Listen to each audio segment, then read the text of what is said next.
Então, eu trabalho com essa abordagem, né? Body Talk. Sou psicanalista e tô aí à disposição do mundão para levar a minha missão. E você sempre quis seguir essa profissão? Ou não? Já Na antes? verdade, não. Na verdade, teve uma fuga aí no caminho. Teve uma fuga. Eu já recebia, né, avisos, vamos dizer assim, da minha missão de vida. Então, por exemplo, o meu pai, ele é teólogo, psicanalista, há 30 anos. Então, assim, o meu ambiente, o meu lar foi consultório. Sim. Eu cresci nesse ambiente, né? Então, eu entrava junto nas terapias com meu pai, estava ali. E aos 9 anos, acho que foi aos 9 anos, meu pai sempre falava, sempre, todo dia ele chegava e falava assim, ó, e aí, vocês dormiram bem? Sonharam com alguma coisa? Por quê? Até os 12 anos a gente sonha com a nossa missão de vida. Poucas pessoas sabem disso. Inclusive, para quem é pai, está assistindo, pai e mãe, é muito importante se atentar. E aí, sério isso? é sério. Duro que eu não lembro nem o que eu Agora você sonhei tem que lembrar. ontem. Imagina, E você acredita que eu lembro do meu? Eu lembro como se fosse ontem. E você lembra? Vou Não. lembrar. Não? Eu tinha bastante pesadelo também. Não tem nada a ver ou tem a ver também? Os sonhos, Você assim... lembra quando você sonhava? Não, eu lembro desse sonho. Ah, sim. Não lembro de muitos sonhos, mas desse sim, eu lembro. Porque meu pai chegou e falou assim, daí, filha, dormiu bem e tal, o que você sonhou? E eu sempre, nada.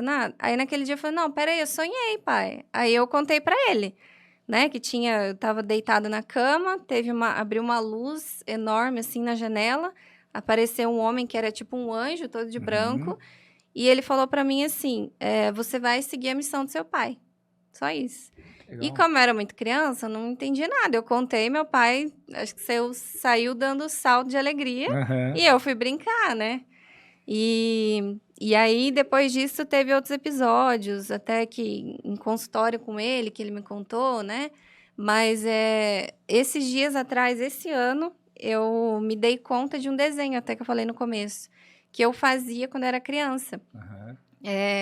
Eu acho que eu tinha, tipo, uns 12 anos, e eu comecei com uma mania de fazer um desenho, eu fazia riscos, assim, meio torto, e eles iam se intercalando, e isso ia virando uma coisa redonda. E aí eu lembro que eu desenhava no meu joelho, na minha perna, desenhava nas capas de caderno, em tudo. E esses tempos atrás eu me lembrei do nada, do sonho, e aí comecei a desenhar. E aí a hora que eu vi aquilo, era um cérebro. Então, tipo assim, eu desenhava um cérebro, eu nunca nem tinha visto cérebro, não sabia que era Nem isso. sabia que tava. Exatamente. E esses dias eu lembrei disso, falei, nossa, olha, a gente Coisa vai recebendo doida. avisos, né? Mas até eu chegar onde eu estou hoje, né? Tive umas perdidas no caminho. Então, sabe aquela coisa assim, até meu pai deve estar assistindo, vou confessar que... Sabe aquela coisa assim que o pai fala, não, você tem que fazer isso, daí você quer contrariar o pai e a mãe, né? Então, assim, ele já sabia que esse era o meu caminho, já tinha confirmado. E daí, ali entre a adolescência e a juventude, eu meio que saí do caminho. Eu acho que, no fundo, eu senti, assim, a responsabilidade que seria tudo isso, estar nessa profissão, abraçar pessoas, ajudar, enfim.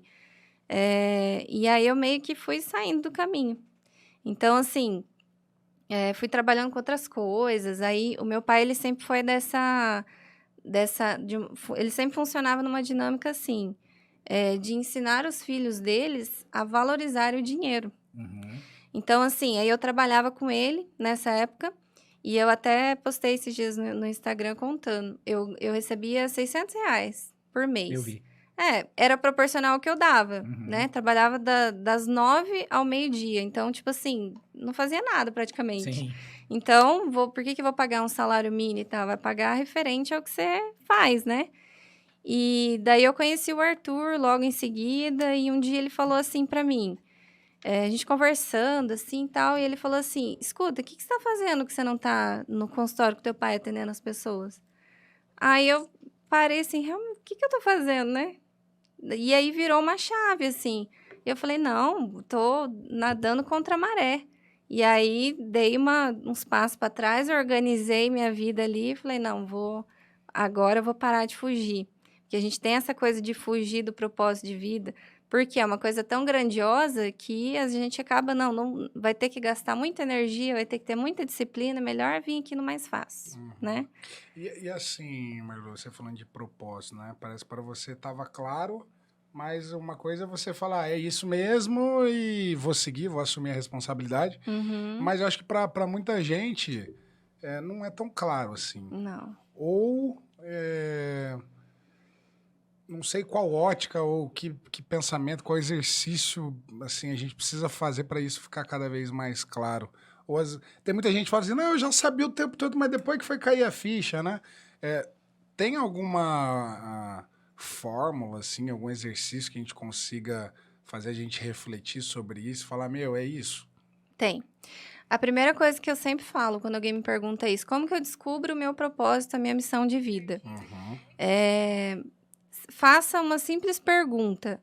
Se não existisse dinheiro no mundo, se a gente não tivesse que trabalhar para pagar contas, trabalhar para, né, ter um sustento, o que você estaria fazendo se não tivesse que trabalhar por dinheiro? E aí, muitas vezes, as pessoas começam a refletir. Nossa, eu adoro fazer isso aqui, mas meu pai e minha mãe falam, não, isso aí não dá dinheiro. Vai lá, faz uma faculdade de Direito, de Odontologia, sei lá. E as pessoas, elas vão saindo. Então, para e pensa, o que eu gostaria de fazer se isso aqui não me trouxesse dinheiro? Se eu não precisasse do dinheiro, entendeu? Então, e a segunda coisa é o seguinte, uma frase que eu sempre falo. Eu sempre gosto muito de reproduzir isso. O nosso maior bloqueio tem intimidade com o nosso propósito. Então, é muito simples a gente entender onde a gente é mais bloqueado na vida. Então, um exemplo meu. Eu tinha muito...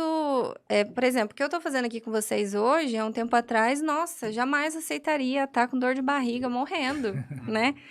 E por quê? Porque eu tinha essa coisa da exposição, do julgamento, será que eu vou falar, as pessoas não vão me interpretar e tal. Então, o que eu fazia? Eu fugia, deixa eu ficar em off, né? Vou ficar lá no consultório, tá bom, as pessoas estão indo.